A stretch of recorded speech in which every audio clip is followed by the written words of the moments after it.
If you own a business or you're self-employed, then you know how important social media is for it. But with so many different social media platforms out there now, how do you know which one to focus on? Well, the answer might shock you because my opinion has actually changed recently. So in this video, we're gonna go over why that is and what platforms you should be focusing on to grow your business in 2022. If you're new to my channel, my name's Ryan Pineda. I'm a real estate investor and entrepreneur here in Las Vegas. I flipped hundreds of homes, I own hundreds of rentals, and I have multiple businesses doing millions a year in profit.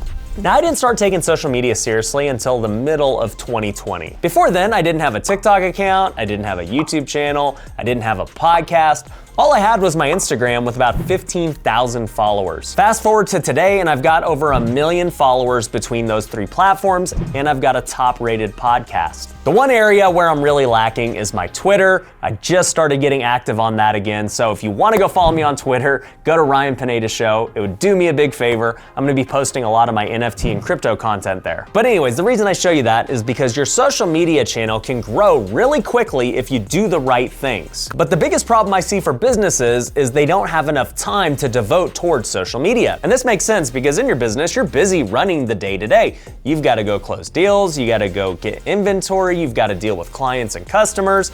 Running your business is not easy, and adding a whole new element to it takes a lot of time, effort, and work. But I can tell you, as somebody who's made the choice to focus less on business and more on social media, something crazy happened. It actually made my business grow far more by me focusing on it less. So if you look at it in the big picture of things and you can devote the time and resources to social media, it is going to help your business grow as well. You just have to get through the initial build-up phase where it's not giving you any results because you're building your following. Once you start to establish a following, then the profit starts to come to your business if you're doing things the right way. So assuming that you believe that going hard on social media is gonna make sense for your business, the next question is, what platforms should you focus on and how much time do you have to dedicate to it? It's my belief that in order for your social media to grow and for you to learn how to use it properly and to create good content, you're gonna have to put at least 1 hour a day into it, and more likely 2 if you can. If you can devote 2 hours a day to social media, you will start learning how things work,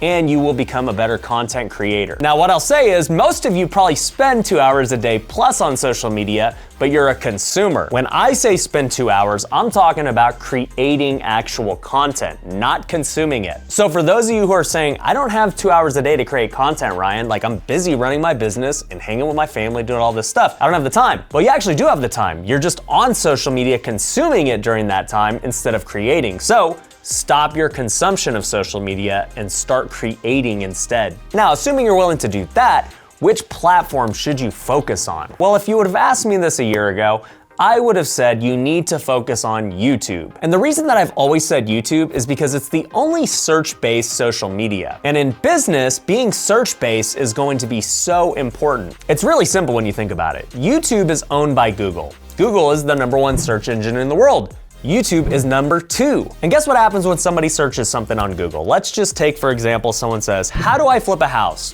Well, the first thing that's gonna pop up are all the ads that people have paid for Google to place their website at the top. This is called pay-per-click. And Google makes money every time someone clicks on that link. But shortly after those paid ads, the very first thing Google's usually gonna promote are YouTube videos. Now, the reason Google is promoting YouTube videos is not because they want you to get the best information possible or because they think that these videos are great for you and they're just doing you a favor. The reality is they want you to go on YouTube because they own YouTube. And if you start watching YouTube videos and you spend more time on YouTube, you're gonna consume more ads and Google is going to make more money. I know, if you've never thought about it, it's kind of sucks to hear, but that's the truth. And if you think about it, after the YouTube videos are then the next search results from Google, which they're not really making money off of. They make money off of the ads for the PPC portion, they make money on the YouTube videos, but after that, when they go send them to the random websites, they actually lose that person because now that person's on another website doing whatever they're about to do, and Google can no longer monetize them at that moment. So it's not in Google's best interest to push those websites. It's in Google's best interest to get you on YouTube. And for me as a business owner, that's fine as long as I know the rules. I just want Google to push my YouTube videos if that person is searching for that. And so if somebody searches how to flip houses, if I have a really good video that I know Google's gonna wanna promote, then I'm about to get a ton of free traffic from Google, and I'm probably gonna get some subscribers, and I'm probably gonna get people to sign up for future Flipper. And this is why I've always said YouTube is my favorite platform, because it is the only one that can do search-based traffic like that. That is the highest quality lead for your business if somebody is searching for that exact thing. Think about TikTok or Instagram. It's not like you can go on there and search how to flip a house, and then all of a sudden, you're gonna see me pop up and you're gonna go see all these other guys pop up showing you how to flip a house. Like, it doesn't work like that. But you can't search those specific platforms for the thing you're looking for like you can with YouTube or Google. Also, the other thing that makes YouTube great is that it's evergreen. If I make a video on how to flip houses today, I know that it's probably gonna have relevance for the next bunch of years.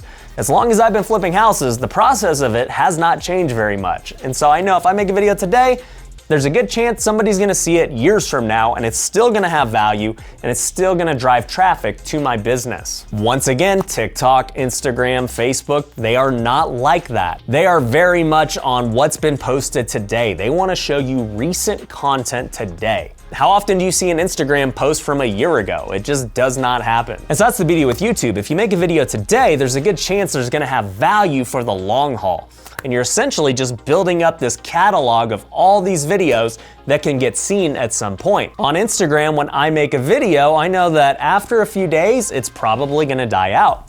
If it's an Instagram story, I know that it's for sure gonna die out in 24 hours. So that's why I've always felt that YouTube was king, but I do not believe that it is the best way to start if you're just getting started on social media for your business. The reason is creating YouTube videos is really hard. On average, my videos are around 10 to 12 minutes, but to create that video takes many hours. I have to think of the idea, I have to script it, I have to film it, my editors have to edit it, we have to write descriptions, create a nice thumbnail, create a nice title. There's a lot of work that goes into making a YouTube video. I actually had my good friend Graham Stephan on my podcast recently, and he said it takes him about 20 hours to produce one YouTube video. And it's that kind of dedication that has made him the top finance YouTuber in the space. Now, most of my videos don't take as long as him because I just freestyle my videos and I have a whole editing team who takes care of the rest. So my actual time put into it is not that long. But if you're starting a channel today, most likely you're gonna be the one doing everything, and I can guarantee you creating one video is going to take a lot of hours. And even though that part in itself is really hard, other reality is if you're just starting out, you're most likely not getting very many views. If you're starting from 0 subscribers and you don't have many followers or a big email list, then it's gonna be very difficult to get views and get picked up in the algorithm. I've seen so many people start and they might only get 10, 20, 30 views, and they become discouraged because they spent so many hours creating the video. And this is why most people give up on YouTube, because it takes so long to create and it's very hard to go viral and get seen as a new person. And so this is why I've changed my philosophy that I believe any new business should focus on creating TikToks. The reason is creating a TikTok is far easier than creating a YouTube video because it is short form content. You can go on your app right now for TikTok and create a 30-second video, and it might take you 15 or 20 minutes after you edit it and do all your takes. And the beauty with TikToks is that you can go post them on the other platforms as well. Instagram Reels is a copy of TikTok, so you can go make the one video for TikTok and also throw it on Instagram Reels. But it doesn't just stop there. YouTube copied them with YouTube Shorts. So now you can take that same video and throw it on YouTube Shorts. And so now this 30-second video is on all 3 platforms, and it has a far better chance of going viral. I've seen people go viral on TikTok and get over 1 million followers in just 1 month. My friend Erica Kohlberg did this exact thing and now has over 5 million followers in I think less than a month. And to add even more fuel to the fire, people are wanting short form content more than long form content.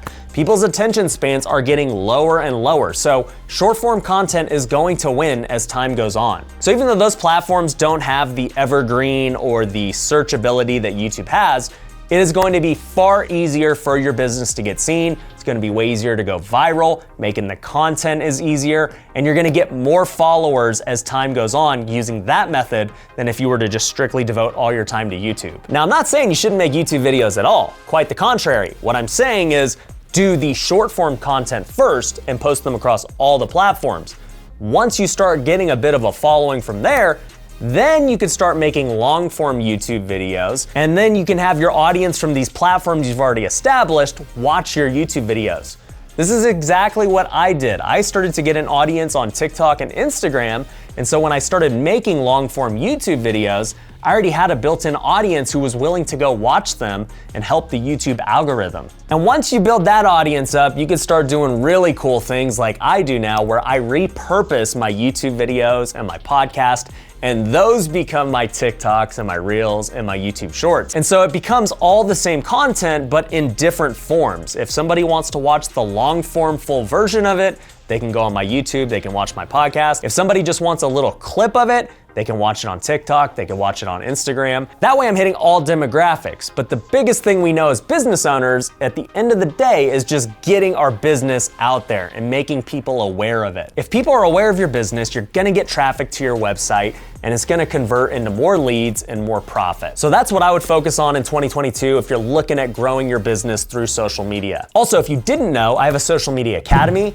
You can get it, I'll link to it down below. It goes through my entire process of how I create content, all the equipment we use, how we script, how we create viral content. You definitely wanna go check it out. Link to it down below. But anyways, thanks for watching. I'll catch you on the next video. Peace.